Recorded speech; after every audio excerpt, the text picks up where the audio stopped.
Yeah, I think I struggled with this. I mean, it was funny when I came out of law school, I had two different job offers initially, and one was from a big corporate law firm that was going to pay me $160,000 a year, and one was from the Humane Society of the United States, which was going to pay me $40,000 a year. So it was a four x difference, and at the time that felt wow, like that felt really hard to take that on. But what I actually found in taking the $40,000 a year job, which to be clear, like I make more than that now, and that would not be enough anymore.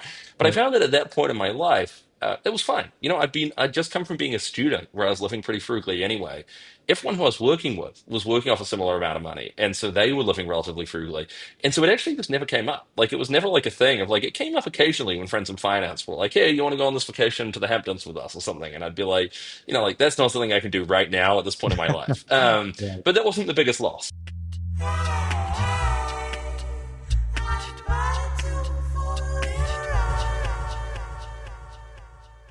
All right. Lewis, really grateful to have you here. Obviously, I've been looking forward to this conversation, not just because of the work you've led, which is incredibly impactful, but because of the way you've moved through your career with what seems like a deep thoughtfulness and intention. You've taken a path that doesn't follow a typical playbook. So you went to Harvard first, then Bain, then Yale Law, and then the world of philanthropy, where you've been driving some of the most ambitious work in global development. But what really stood out to me isn't just where you've been, but really how you made those decisions. Each move seems to reflect almost a shift in purpose dynamically. So today, I really want to unpack both sides of your story, the visible parts of your career, and also the quieter, more personal questions that sort of shaped it along the way. So, when we kick off, I want to sort of take you back to some of the early days. Would love for you to sort of share with the listeners how you've transitioned between each role and a bit about the work you're doing. So we'll kick off the first with the series of career decisions that don't look like a traditional path. So, Bain to Yale Law to philanthropy. On the outside, it really looks like a bold pivot, but most people don't see your internal calculus, the trade offs that you've made, the fears, the doubts that come with walking away from something, that traditionally is working. So I want to start there, just kind of the emotional undercurrent of making these big shifts. So when you left Bain for Yale Law, what was that sort of driven by? Yeah, sure. So I think I've always felt this tension in my career between, on the one hand, wanting to have the greatest impact that I can in the world, and on the other hand, feeling a desire to do things that are achievement focused and that are engaging and that my peers respect and look up to. And I suspect this is a tension that a lot of your listeners will feel as well. And Mhm. I really had that even coming out of college. I had this question of, do I go into trying to have an impact directly, or do I go into something which, at least for Harvard students, is a more conventional career path in terms of business Right. consulting? And I actually made the consulting decision. In part, it was kind of um, just by the circumstances, which was it was the financial crisis in 2009. I'd interned at Bain, and so I was very lucky to have a job offer to come back. Mhm. And really, at that time, it was like, look, this is a great job offer. A lot of the charities, philanthropic places I'd wanted to go are not hiring at Right. all. Like, I'm lucky just to have that. But I knew from really the start there, this is not what I wanted to do long term. And I was particularly anxious about not getting kind of trapped in the golden handcuffs that I've seen people get trapped in, where they go down this path thinking it's going to be for a couple of years, but then really find it hard to get out of that path and to go and do something that they view as more impactful when they want to further down. And so for me, I felt a certain sense of urgency to go and try and make a pivot into a more impactful, in my mind, career. And that was really Mhm. law school was what enabled that. And I mean, it doesn't require a lot of courage to leave and go to like Yale Law School because people are also going to respect that, right? It's also something that's more conventionally achievement focused.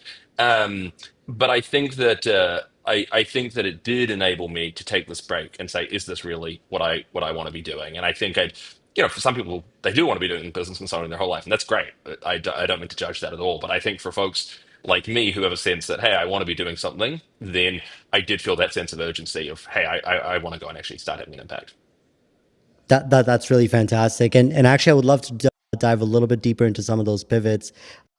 What I didn't do is I probably didn't set some context. Lewis, if you could sort of break down what you're working on now so that the listeners have some context and in how you decided to do what you do today. Yeah, so I work on philanthropy around ending factory farming and improving animal welfare, and this is something that I've been passionate about since I was a teenager. I first came to this through wanting to do good in the world, and initially that drew me to all the sources of human suffering in the world. And then I saw this great source of animal suffering in the world and felt like there were relatively few people doing anything about it. And it felt like, in many ways, the solutions were simpler than the solutions to things like endemic poverty. And so it felt to me like this was an issue I want to make a difference on.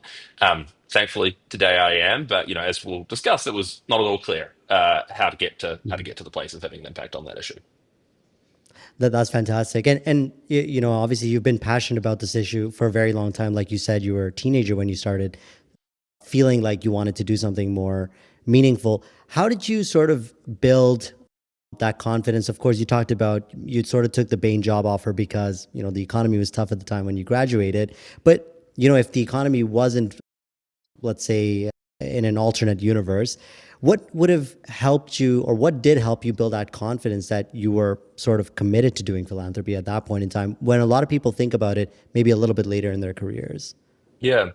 Yeah, I mean, I think even if the economy hadn't been doing poorly, I might well have ended up in consulting. And I think that would have mainly been a testament to the peer pressure of the environment I was in, Hmm.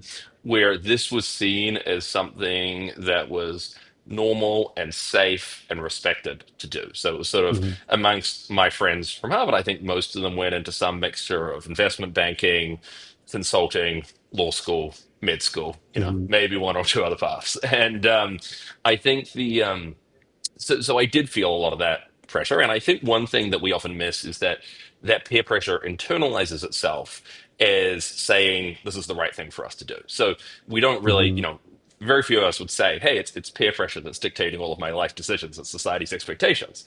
But in reality, I think when we actually probe, hey, why am I doing this? And a lot of the arguments I was telling myself were things like, I don't want to close doors. So I'm really afraid I want to keep all doors open.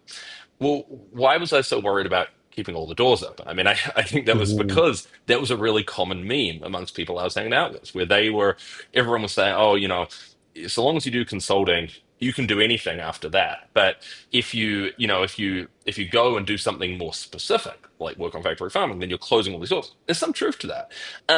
But I Hmm. also think you need to close doors. And I think there's something, for me, the point actually really came, the decision point on this really came once I'd gone to law school, and I nearly went to a big corporate law firm. I summited a big corporate law Hmm. firm. They gave me an offer. I very nearly went there.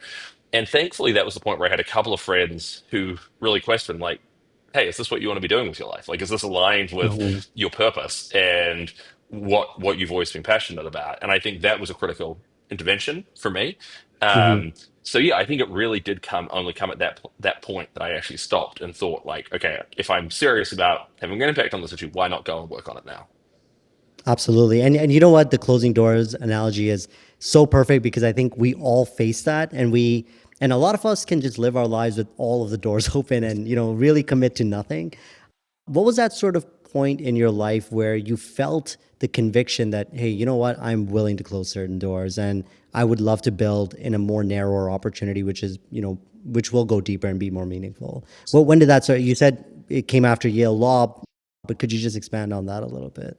Yeah, so there was actually, I think, I forget if it was the former dean at Yale Law School, someone who said this was the first generation where people are Mhm. going to go to their graves with all of their doors still open. And it's not a good thing. Okay. And so there's this idea that like this just becomes this terminal value. Is that like, oh, above all else, I Mhm. need to keep the doors open. And it's like, well, why do you need to keep them? If you're uncertain, keep them open. Like if I definitely have friends who are like come out of college, I have no idea what I want to do. And in that case, like it's great to do something broad that enables you to go down a variety of paths. So I don't mean to knock that, but I think that most people at some point get a sense of, hey, this is what I actually want to do. And I think that's the point to pivot to that thing and to try and focus on it. So yeah, I mean, for me, it was I already had this discomfort when I was doing business consulting. I Mhm. already had a strong sense. I mean, I think once I started, I had a strong sense of, oh yeah, this is not aligned with my purpose is not aligned. I find it interesting.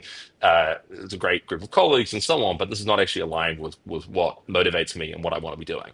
And in law school, I still had that sense, but I think one of the problems is that. It's so much harder to go down a more unconventional career path. Like the consulting firms come onto college campuses, they do the interviews and they give you an offer like a year out before you start. Right. And law firms do exactly the Yeah. same thing. Like it's like they just make Mhm. it the default path. So like everyone at law school, almost everyone interviews at the big law firms. Almost everyone does a summer internship. And then almost everyone gets a job offer at the end of the summer internship for a year in advance. And so they've made it extremely easy relative to if you want to go and do something different, where you're often going to have to wait with a lot of uncertainty until the end of law school. And Mhm. again, I was lucky. I had friends who intervened. I also received a sort of nonprofit job offer relatively early relative to when you normally do, and so I was able to have a little bit more Mhm. of certainty on that front. Mhm. But it really was a real struggle for me in the middle of law school. I really remember having that strong tension of like, I kind of know this is what I want to do, but I'm also so afraid to close the Right. doors, and I'm so afraid to do something that's going to be more difficult to make happen. Absolutely. And you talked about, you almost had an intervention with, I think, your friends. Mhm. It's that personal board of directors that really Mhm. pushes you to make, the right decisions for your life. What did that personal board of directors look like for you? And do you feel like this is something that people need to sort of overcome that fear of, closing these doors? Yes, definitely something people need to overcome the fears. And as you say, I like that idea of a kind of personal board of directors. I mean, I've never like formally had anything like that, but for me it was mostly friends from college. And the reason Mhm. that was important, not the friends from law school, was all the friends from law school were caught up in the same game. So for all of Right. them, it was just obvious I should go to work at a big law firm because that's what they were doing. Mhm. And that's what everyone else was telling them to do. And so it was very hard for them to have that broader perspective.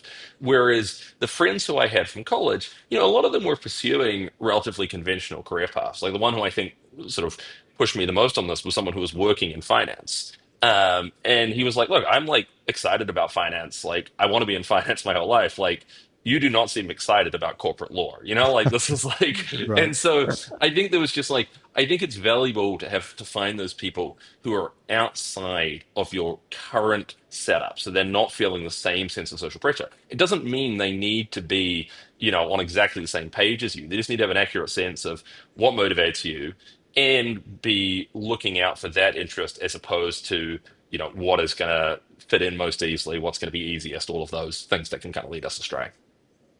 That's fantastic. No, that makes a ton of sense. And obviously it almost sounds like fear has played, a semi-productive role in your life where it sort of led you down a path which you kind of had to reflect on and then reassess. Is fear something you had to unlearn? Do you still sort of live with it? What are some like how does fear drive your decision making today? Yeah, I think it's still very present for me. And I think you're right that particularly for high achievers, I think fear is kind of an ever-present motivator. We're so afraid of making the suboptimal decision or going down the suboptimal path and closing off doors. And some of that is inevitable. But I do Mhm. think there is a much healthier motivation set, which is around excitement and opportunity. And Mhm. I think that it is much healthier if people are thinking, "Am I excited about this next move?" And again, like if you're excited about consulting or investment banking or something, great. Like that might be the sign that like this is actually for you. Like my experience with a lot of folks going into these areas, and certainly the ones who often stay there too, is they're not excited. They're more excited than something else, but they have this fear of, well, if I leave this, the pay is going to be less, and how am I going to cope with a lower salary? Mhm. Am I closing a bunch of doors? What will other people think of me? And those are, they're all real concerns. I don't mean to diminish them, but I think that that's where the more that we can sort of acknowledge those concerns, but then also separate ourselves from them a little bit and just Mhm. think like, and I think a few tools that I found helpful for that. One has been thinking on longer time horizons. So thinking if I look back in 20 years' time or at my retirement, I look back and I think what was the right call at this point. I think that often gets you to think in these longer horizons where, well, I'm a little less afraid of this immediate thing that might happen, and a bit more Mhm. thinking about the long-term picture of my career and what I want that to look like. Another thing I think that can be helpful is thinking, what is the kind advice that I would give to a friend in this situation? And I think oftentimes we find that we give sort of kinder advice to our friends than we do to ourselves. Like we hold ourselves to these intense standards. We like a very, impose a lot of fear on ourselves. Where we'd be less likely with a friend to be like, "Oh, you're going to screw it up," worry about all the things that could go wrong, and more likely to be like, "Well, these are cool opportunities. Like let's think through which you're most excited about." That's right. And oftentimes we find that we're not our own best friends, Right. right? It's like you said, we have friends outside, and it sounds like you've got good friends who will sort of lead you in the right direction. Mhm. And you said something really interesting. It was, I think, a big fear is really around wealth and identity. Mhm. You're tying yourself to. So most of us begin with that sort of mental script: money, career acceleration, status, and foundation for freedom. Obviously, over time that narrative starts to get edited in your life, and I'd sort of love to explore what you've rewritten in your own relationship to wealth and identity. So what does sort of financial security mean in the context of emotionally feeling secure? And obviously for some people there's a financial threshold, but in your experience, what do people who actually feel financially secure sort of tend to have in common? Or where do people sort of hit that freedom? Yeah, I mean, I think first it's a good way to frame it around feeling the sense of security rather than feeling a sense of competition or maximization. Like I remember chatting with a guy who was a state attorney to a lot of high net worth individuals. And he said that pretty much every one of them thought they needed 50% more money than they currently have. It didn't matter Right. how much money they had, they just needed 50% more and then they'd be good. And I Mhm. think that it is very particular amongst high achievers. That is a constant feeling. Like it's like, well, there's always going to be someone in your peer group who has more Mhm. money than you have. And I think because in our society, money often becomes a proxy for status, it becomes a proxy for achievement.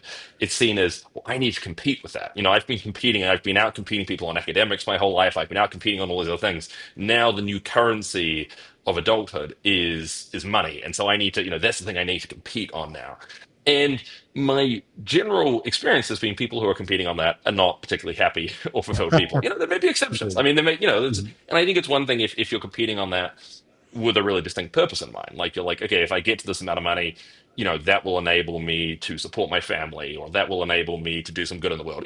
There are all kinds of instrumental goods that money Mhm. provides. I think the problem is when it becomes this terminal good, where it's like the only point is money. And and so I think, yeah, thinking more in terms of that, what do I need to be secure? And I think for a lot of people, they overestimate how much that is. And it is very affected by the community that you're in. Mhm. And so, I found that when you're in like a corporate law community, there is a sense that, well, of course you need a fancy apartment, and of course you need to go out for dinner every night, and of course you need all these other things. Whereas when I've been working in more of a nonprofit environment, this is the sense like, hey, we can recreate all the good stuff from that by just like going to a cheaper restaurant and having, Mhm. a lot of the things. And so I think, again, people are going to have different senses for themselves of how much do they need, what does that look like. But I think thinking hard about both how much is enough, what is actually enough to make me feel secure, but also what purpose it's serving. Mhm. And the trade-offs involved. So it's like, yeah, obviously the more money you get, like the bigger your house, and maybe you think a bigger house will make you happy. But like thinking too about the trade-offs of like, will it also mean you're able to have less impact in the world? Will it also mean you're not able to have the relationships and maintain the relationships that you want to maintain and the other things? And so thinking there are just real trade-offs there, which I think people often miss. Absolutely. And how do you obviously there's people I use the word security, but you used a wonderful word. You used a wonderful word called maximization, which is really interesting because I think a lot of people think in terms of maximizing their wealth. How do you get them from a place of, or what advice would you give to somebody who's thinking about maximizing wealth versus just feeling secure? Are there any tools that Yes. you've seen used? So one thing this reminds me of, on the philanthropy side, one of the philanthropic advisors who I have chatted with a bit is doing something with high net worth individuals called the Enough Project.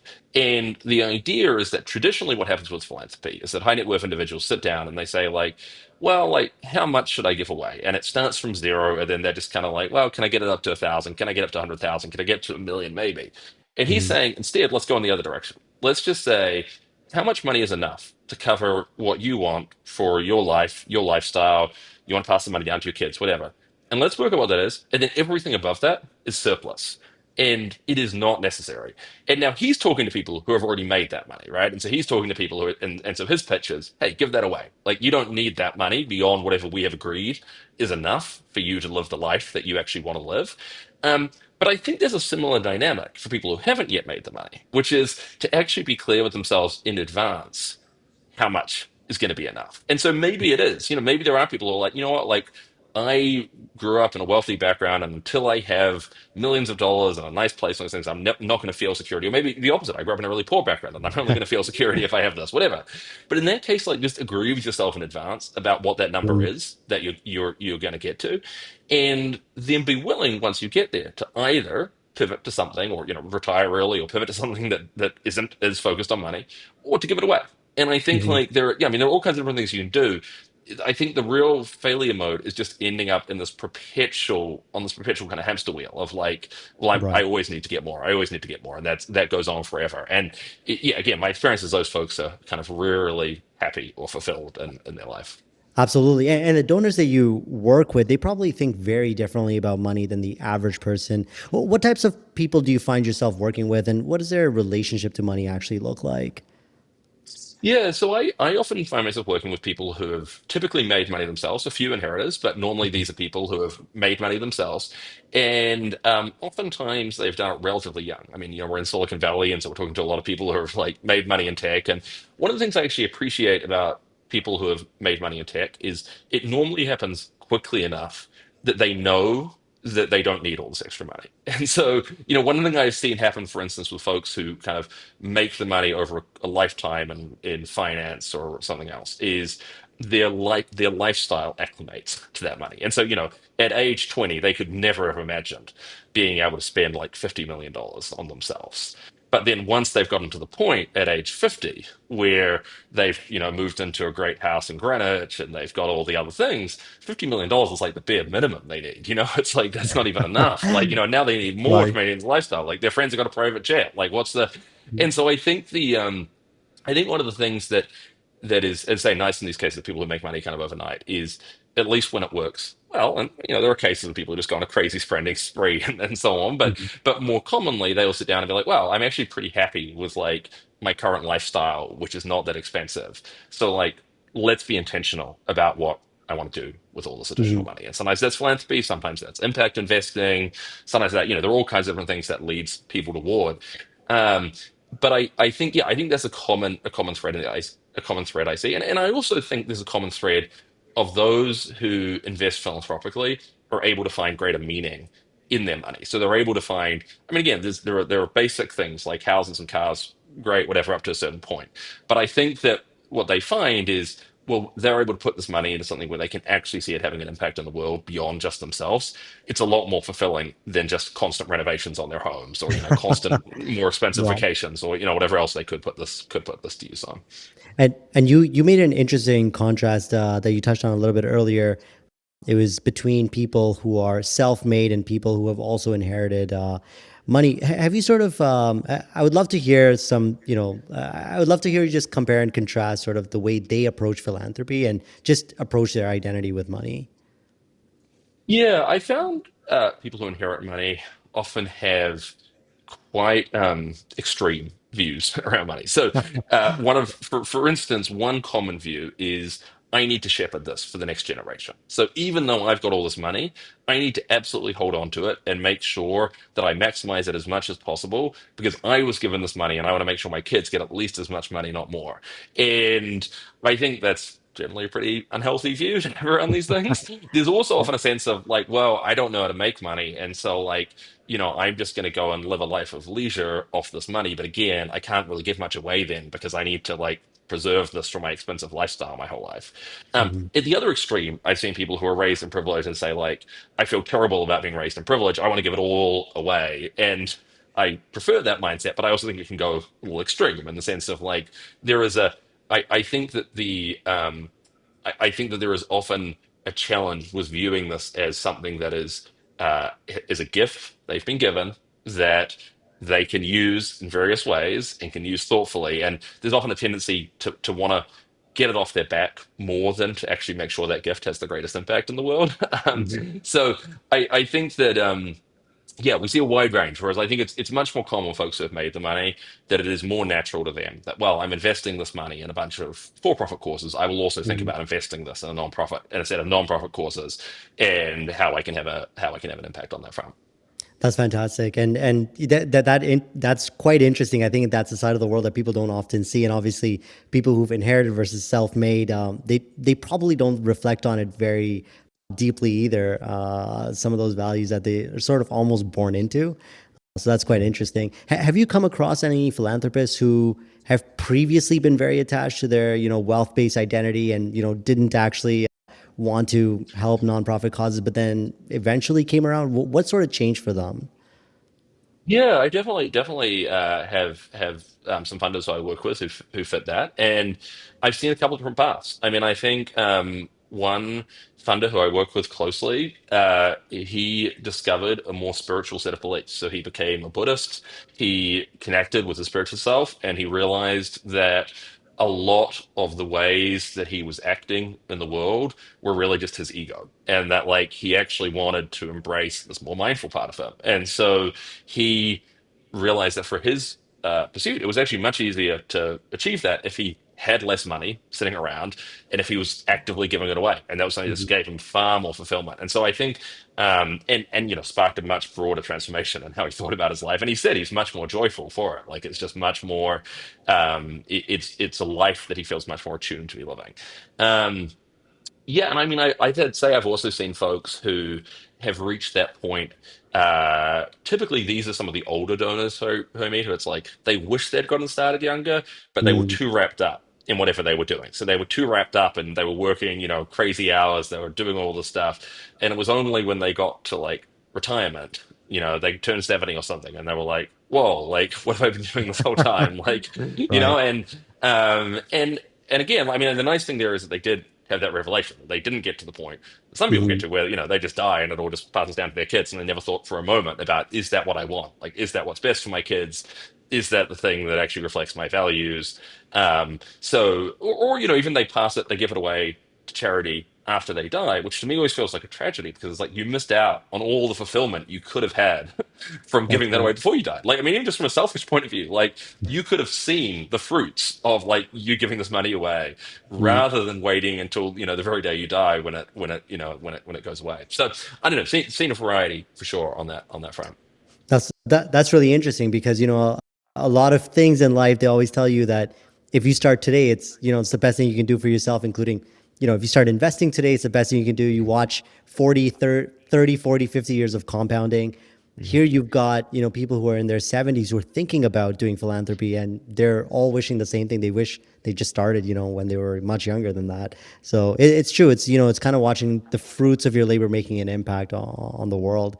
And how have you sort of seen life goals change at, this is interesting, at different net worth levels? Like, if there was somebody who has $1 million net worth versus 10 versus 100, what are sort of the different visions between those wealth bands on life and the relationship to wealth? Yeah, I think I've actually seen fewer common differences than you would expect across those bands. Like I see people at all levels of wealth who hold it really tightly and sort of have a hoarding mentality where it's like, either because they think they might need it one day or because they think their kids might need it one day or because, so I've seen that. I mean, you would think, oh, well, that would just be common at the lower levels of wealth. And you'd reach some point where you'd say, okay, like, how can I possibly use a few $100 million? Like, how can my kids possibly use that? But that has not been my experience. My experience is that actually it's more of a personality thing. It's more of like there are Mm, some people who are going to have that hoarding mindset, and there are some people who are going to have more of a giving mindset, or there's some people who are going to have more of a something in between. And um, to me, this really does reflect that just, per what you're saying of building the habit, for instance, of giving.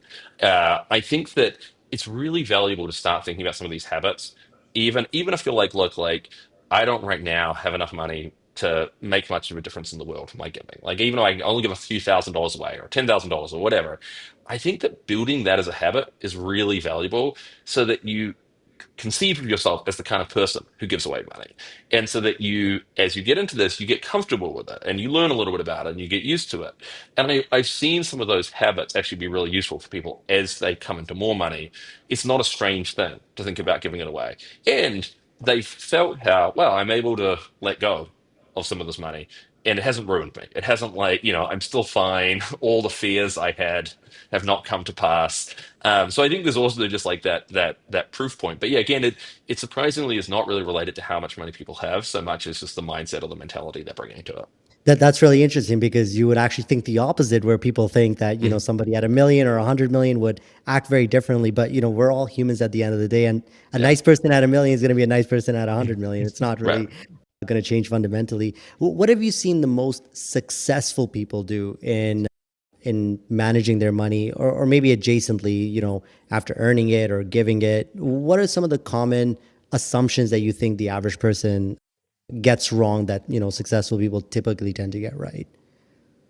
Yeah, I mean there are different models of this, obviously. So I mean, a classic one is people have very different risk tolerances, and I've seen people who have, gambled wildly on speculative bets and done well or not done well, and I've seen other people who have, stuck to index funds and done well. And my sense is that in terms of the actual just magnifying of the wealth, it is relatively straightforward. I mean, obviously, there's a huge market of people you can go to for advice on these questions of how to maximize your wealth, and it is rare that that is what differentiates people. I think that much more. The part that I have seen is the mentality that people bring to this and how they think about it as their accruing wealth. And that's where again I come back to this mindset of like what is enough. And I think another example of that would be for your kids. Like a very common mindset that people have once they get to a certain level of wealth is like, well, yeah, I know I can't spend the rest of this on myself, nor do I really want to, but like I need to protect it for my kids. And a lot of the high net worth individuals who I've seen be more reflective about this have thought about like, is that actually how I want my kids to live? Like when I when I look around at people who like inherited 50 million or $100 million or whatever, like, do I feel better about them than the people who inherited significantly less? And where a lot of them end up coming out is I want to do something to give my kids support. But maybe it's like I want to contribute to them buying a home because I found that Mhm. like by owning a home is valuable and house prices have gone so crazy that like they may need support with that. But I'm not going to give them other support, like, or maybe it's like I'll pay for all their education, I'll pay for any additional degrees they want to get, all that kind of thing. But having those clear limits so that you don't just fall into this default. Like I think part of the problem is we have this default as a society that the default of money is you hoard it and then you pass it down to your kids. And I think in Right. general that is not a very constructive default, and Yeah. it requires people to be reflective and Mhm. to actually step back and think like, is that what I want, or is there a better setup I could have here? Absolutely. And some of the most successful people we've seen, at least in our side of the business, is Mhm. yes, they will leave money for their kids, but around that money, they'll also leave a value system and just Mhm. processes and how to manage that money. So it's not just, Mhm. kids who've just come into $50 million and they have no idea Mhm. what to do with it. It's an Mhm. identity that's connected to that, which is, I think, incredibly important. It's not always about what you leave for your kids. It's about Mhm. the values you leave in them that matter a lot as well. So actually, we've talked a lot about other people, but how has your relationship with money sort of evolved over your career, and where do you feel like it is at with today? Yeah, I think I struggled with this. I mean, it was funny when when I came out of law school, I had two different job offers initially. And one was from a big corporate law firm that was going to pay me $160,000 a year. And one was from the Humane Society of the United States, which was going to pay me $40,000 a year. So it was a four X difference. And at the time that felt wow, like that felt really hard to take that on. But what I actually found in taking the $40,000 a year job, which to be clear, like I make more than that now, and I that would not be enough anymore. But I Right. found that at that point in my life, it was fine. I'd just come from being a student where I was living pretty frugally anyway. Everyone who I was working with was working off a similar amount of money, and so they were living relatively frugally. And so it actually just never came up. Like it was never like a thing of like it came up occasionally when friends in finance were like, "Hey, you want to go on this vacation to the Hamptons with us or something?" And I'd be like, like that's not something I can do right now at this point in my life. Right. But that wasn't the biggest loss, like Hmm. that was not the biggest loss. And um, what I have found is that for me, there is, a certain amount of money to live a comfortable, secure life. And that has increased as I'm married and I now have a child. That amount of money definitely increases. Um, but I constantly have to resist the temptation to think, I need to maximize this resource. I need to like, and for me, a couple of things that are part of that. I mean, one is maintaining a habit of giving, even when I'm like, oh, I'm not making as much money as these other people who are giving. Like, it doesn't. It's still just really valuable to me to actually have that habit of like part of what I do every year is I give. Um, I've found it is helpful to think about savings in a sense of like, what do I actually need for retirement? So, I'm saving money for retirement, but it doesn't need to be the very most that I could save. Mhm. And then also just to think in terms of like, what is the lifestyle? What are the lifestyle trade-offs that we're happy to make? So, like, we don't live in the most expensive part of San Francisco. We're still able to live in San Francisco, which is Mhm. great, but like not in the most expensive part, And so there's a trade-off. Like, I could go and work at a corporate law firm and live in the most expensive part of San Francisco. Like, I don't think that trade-off's worth it. Mhm. And that has also been my experience with a lot of my friends from law school have had this realization where they started out, they did years and years at a big corporate law firm. And the thing that held back a lot of them was for all of them, the thing that they thought would be more interesting or meaningful for them to do was going to pay less. Whether Mhm. that was going in-house at a company where they were more passionate about the actual work that company was doing, whether that was going to work for a government agency where they were passionate about working at the Department of Justice or something like that, or whether it was going to work for a nonprofit, whatever it was always going to pay less. And I think what a lot of them realized is like, yeah, it's a trade-off, but it's a trade-off that's worth it because they are so much happier in the work they're doing and so much more fulfilled in the life they're pursuing. And you know what's great about that is that you touched on a really important part there, which is a lot of people like to minimize their regrets in life. Hmm. They end up sticking with the same job, living in the most expensive part of the city. They just, Hmm. oh, I need this, and then you sort of look back and it's not really what I needed. I probably needed something a Yep. little more fulfilling than that. From the outside, your path is it's a very thoughtful sort of reallocation of time and intention. These transitions obviously come from inflection points, the kind I guess most people skip over when they tell their stories. I want to explore how you help decide people what comes next for them. So when you went off to Yale Law, did you ever think about the, what if I had stayed at Bain, and then the regret possibly associated with that? I think the insight I think about often is that most people give someone credit if they failed something difficult and needed a Hmm. job again in their previous career. Is that sort of Hmm. the way you think about it? Yeah, I do. I mean, I actually think yes, for a while I definitely had those thoughts of like, well, again, I mean, going to Yale School wasn't that risky because it was another conventional career path, but that I Mhm. could follow. But the I did have the thought of like, wow, I'm giving up this job and like, it's a cool job in New York City. It's impressive. It's all these people around me think it's kind of crazy to be leaving so early and not waiting, the full 3 years people normally wait, and then not going to business school as people normally do, and following that path. And I get those worries, and I think one thing I found is that I'm very good at visualizing how like every other path could go exactly right and how the path I'm on could go exactly wrong. And I think this might Right. be, I think this might be a common experience for people where it's like you think like, well, if I just followed, that safe path there, then obviously it leads to happiness and fulfillment and career success and all these things. And if I follow this other path, oh, it's risky, and look at all these ways that I could like, fall by the wayside. Um, and as you say, I think in most cases, those risks are just not as serious as people make them out to be. Like, again, Mhm. within bounds. So, like, if someone has like a ton of student debt, like, don't go and take crazy risks. Like, it's like if you're going to need to pay that back, like, yes, you might need to do something more conventional, lower risk over a period of time to pay back that student debt. Like, it's not, so I think that people have real bounds. You have a family, you have a large family you need to feed. Like, this is not a luxury of everyone. But I do think it's true for the average person graduating from Harvard, for instance, that like they actually can do quite a lot and get back on their Mhm. feet. And one thing in particular that I think people miss is like using graduate school as a bit of a safety net. So it's like Mhm. do something like, let's just say you do consulting or something initially, but then like go and do something a little crazy for a few years, like startup, nonprofit, some other project, all kinds of different things. It will only make your graduate school application stronger. And Mhm. once you go to graduate school, you can kind of reset. So, like, you're like, worst case scenario, like, you can still go back to consulting after that. And they're not going to be like, wow, that was crazy that you went off for 2 years and tried to do a crazy startup. Like, Right. it's like, so I think, yeah, I think people overestimate the degree to which these are like real life defining risks. And you know what? You touched on something really interesting there, which is imagination. That Hmm. every other path that I'm not on is going Hmm. perfectly, and the path Yeah. I'm on is somehow going to go wrong at some point in time. How do you sort of persuade people to get over that fear? And obviously we look back on our lives and we're here today, and everything has gone fine up to this point. Well, Yep. what do I have to believe that it has to go wrong after this? So how do you sort of talk people? How do you talk to people about that? How would you? What would advice would you give them to make sure that, hey, like, don't worry about the path you're on?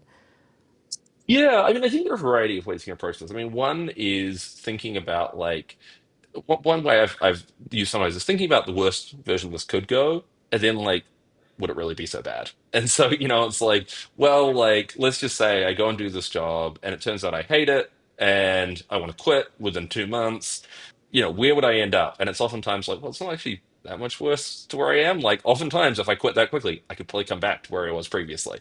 Even if I couldn't, I could go on the job market, and they'd be like, yeah, why did you quit this 2 month job? And then like, you'd still have a competitive application. So it's like thinking about like how serious is this risk? And again, like if you're like, I'm going to bet all my savings on this crazy startup idea, that's a more serious risk. Like you should think harder about that. Like it's like so there are but I think a lot of the things that we conceive of as career defining risks are just not that big a deal. I think another thing you can think of is that a lot of people have been sort of even conventionally successful have weird turns in their careers, have places where something completely failed, where they completely changed what they were doing. So it's not as if it's just this clear thing where it's like everyone who's been conventionally successful did the straight and narrow path, and everyone who went off that path like fell by the wayside and everything went wrong. Um, but I also think about thinking not just, I think refocusing yourself from not just the downside risk, but also to the upside benefits. I think that we have a real, and again, I think particularly this is true of people who go to law school who tend to be very risk averse. So it's like going to law school is a very risk averse thing to do because it's traditionally been seen as like a really safe career path. And so I think there's a tendency, particularly those folks, to just like only fixate on everything that could possibly go wrong and not all the things that could go right and not all the ways in which like actually it's like, yeah, maybe corporate law is a less, well, it is surely a less risky career path. Like you have minimized the risk that you will be unemployed or there'll be a few of these other things happen. But you've also just completely minimized the upside potential that you could be doing something that you're really excited about and that is really impactful and meaningful in a way that you'll look back on and be excited about. So I think like, yeah, not just focusing on the risk, but also the benefit as well. I feel like people miss that a lot, which is, they focus on what could go wrong instead of what could go Yeah, right. And I think it, exactly. it requires a little bit of a reframe in thinking. Speaking of, reframing thinking, wanted to ask you, obviously, you probably work on a number of short-term impact projects and a number of long-term impact projects. For you, is it more fulfilling to drive the short-term impact where the feedback loops are shorter, or the larger problems where the outcomes are a little bit opaque? You don't really know, what's going to happen, 10 years down the road. What do the most fulfilled people, lean towards? I think it varies a lot. So in our philanthropic portfolio, we try and have a diversified approach where we have some bets that are longer term and typically as a result, higher risk, less likely to pan out at all. But if they do, that'll be much more meaningful. And also a lot of short-term bets that are typically lower risk, clearer feedback loops. And I have found that I mean, one is just there's a disposition thing. So some people need to see proof of progress within a Yeah. short space of Right. time, or they're going to lose interest. They're just going to start Right. to doubt themselves. They're going to question things. They're going to be like, "Was any of this making a difference?" And I found, for instance, particularly people who come from like the startup world, it is not fulfilling for them to make like a really long-term bet because they're used to things happen on a really quick timeline, and it's just for them, it's too long to pay attention like that. Whereas there are other folks who are used to, their whole career was a long-term bet, and so to them, it's like, well, obviously, I'd rather nourish this. I'd rather nourish this long-term play. But yeah, I think for most people like us, like doing some mixture is quite valuable. Like I think having a mixture of things includes it's not just about how do you maximize your impact on the philanthropic side. It's also about how do you maximize your motivation and the satisfaction you get out of it. And I think that people often in this space think, I think you should be primarily focused on how can I, with my philanthropy, how can I have the greatest impact on this issue I care about? But I think people sometimes exclude the factor of will this actually sustain me and motivate me in a way that excites me to give more money, in a way that gets me thinking, wow, I feel really good about the money I've given and I really want to maintain this and stick with this in the long run. And that probably requires a diversified approach. And that's really interesting because You brought up an interesting point around giving money versus seeing the outcomes of that. What have you seen sort of drive donors' motivations? Have you seen them sort of just give because they enjoy giving, or are you seeing them give because it's, they're hoping for a certain outcome that comes true? Yeah, well, so I mean, philanthropy is this really broad space where you get all kinds of different motivations. So, Mhm. you get people who just want their name on a building. You get people who it's like they just desperately crave that community respect that comes from having their name up there or being, lauded in front of their peers. You get people who just want to look good to their friends who have asked them for money for a fundraiser. You get all these different kind of motivations. But thankfully, the area that I'm focused on is the group of people who are primarily focused around the impact they can have. So, Right. we really don't, I mean, I'll chat with anyone, but my experience has been that if someone's in it primarily for the self-recognition or something else, it's like that, they're not going to get as much value from me. Like someone else can tell them how to like put their name on a building. Mhm. And so instead, the things that I have found be really sustaining are where they can start to see the impact that they're having. So Mhm. it's both a clear plan and picture of how they can achieve that. It's a realistic sense of what is actually achievable. So it's not like I'm going to end climate change on my own. It's like, well, I'm going to take this piece of this problem and I'm going to like play a meaningful role in advancing it. But then, yes, being able to see how they played a role in that and how their money actually matters. I think that's really important. And I do think that there's a challenge with a lot of charity traditionally, where it's just like the ask is just give us however much money, and you never hear anything more about what happened to that money, what it did, where it went.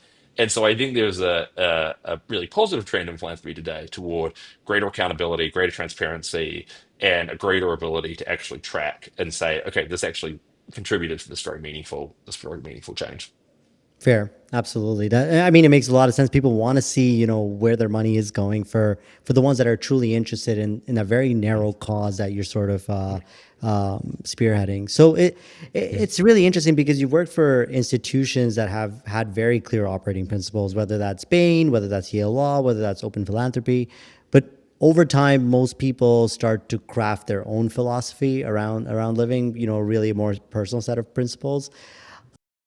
I would love to see what that looks like for you and how it's been sort of shaped by the real experiences in your life. So, what does your set of operating principles around the biggest parts of your life look like? Is that something you've sort of fully solidified? Is that still a work in progress for you? Yeah, I think it's a mixture. So I think at my core, my kind of true north has always been having an impact on reducing suffering in the world. That's the thing that Hmm. motivates me, is feeling like I can make a difference in that. But alongside that, I think there are other things that really matter to me. I mean, so one is being a good person in everything I do. Like that matters to me, being honest, having integrity, being a good father or a good husband. So there's a set of personal values around that. I still have the set of values that I sort of had as a teenager that were ambitious, and that I am someone who wants to be effective and wants to get stuff done as well as possible, and maintain self discipline and determination and all those traits. But I am now also, as I get a little bit older, sort of tempering those with a little bit more of sort of self-compassion and leaning a bit more into recognizing that I'm not just a machine, but that also I need to take some care of myself. And I think that that's something, again, might resonate with some folks who sort of always push themselves very narrowly along this achievement path, is recognizing that there's also just a very human aspect to each of us that needs tending to, and that's our relationships. That's the time we take for ourselves to rest and relax and recharge and recover. That's the things that we find personal meaning and significance, and even beyond just having an impact or achievement in career. So I think that's the kind of constellation of principles, I guess, that have come together for me. And among the successful people that you've sort of worked with, what's a decision or a mindset that they consistently have that others typically don't? And what are some sort of interesting stories that have sort of stayed with you here? Yeah, I mean, I think that there's often a willingness to think a bit outside the box. I mean, particularly looking at startup founders and others who have sort of had, success through relatively risky endeavors. Um, Oftentimes they will think a bit more through first principles and a bit more through does this make sense? And so when they come into a space, they're not just going to immediately say, "I'll just give to the biggest charity," or "I'll just like do what everyone else is doing."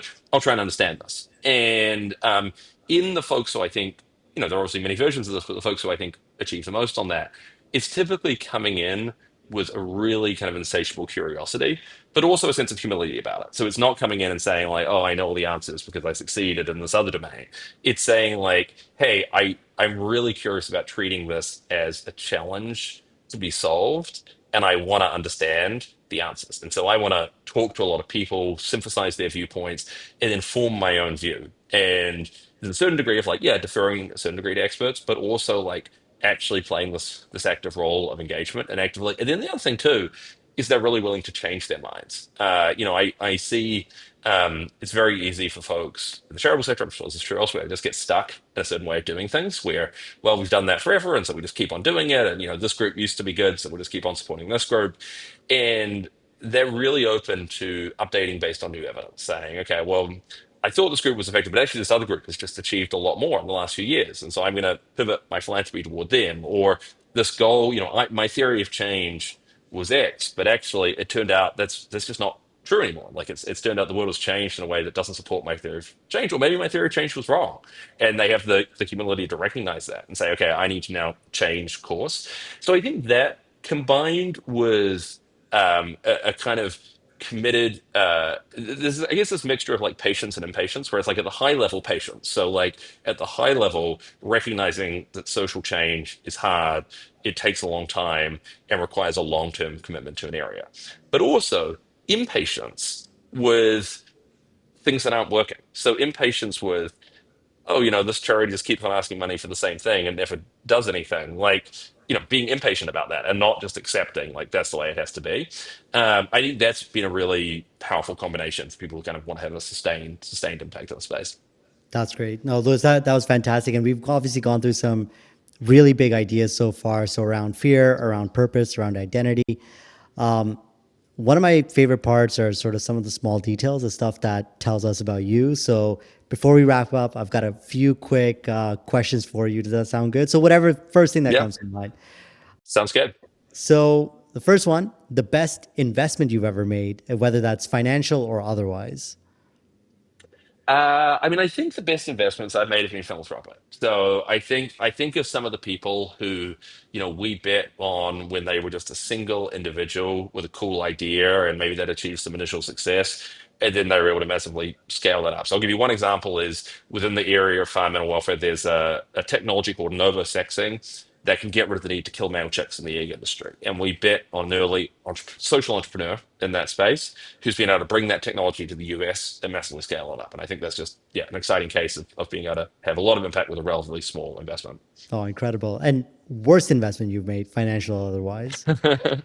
Well, I think philosophically there have been a number of times where we have just kind of followed the herd or done what people think we should do and have kind of unconsciously succumbed to peer pressure. And so to me, I think that is probably true of most of the bad philanthropic investments we've made was we succumbed to peer pressure, we didn't think hard enough about it, or we just kind of followed the herd.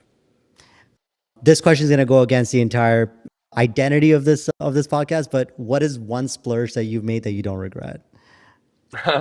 I'll actually say splurge has been investing in all the things for parenting and childcare. So, like, when it first came to parenting, I was like, oh my God, I can't believe like the snoo is this like crib that like is like automated and moves around, and like I forget what it even costs, but it's many times more than any other crib. But actually, like the improvement in our sleep from having that crib was huge, and I would pay every dollar for that. And I think the same thing with like childcare has been an incredibly valuable investment for not just like enabling us to work and so on, but also enabling us to have a break and show up more refreshed as parents. What's a moment that you think about frequently or more than most people would guess? A moment in my life. Yes. Yeah, I think the point when, as a teenager, I really reflected on what I want my life to be about.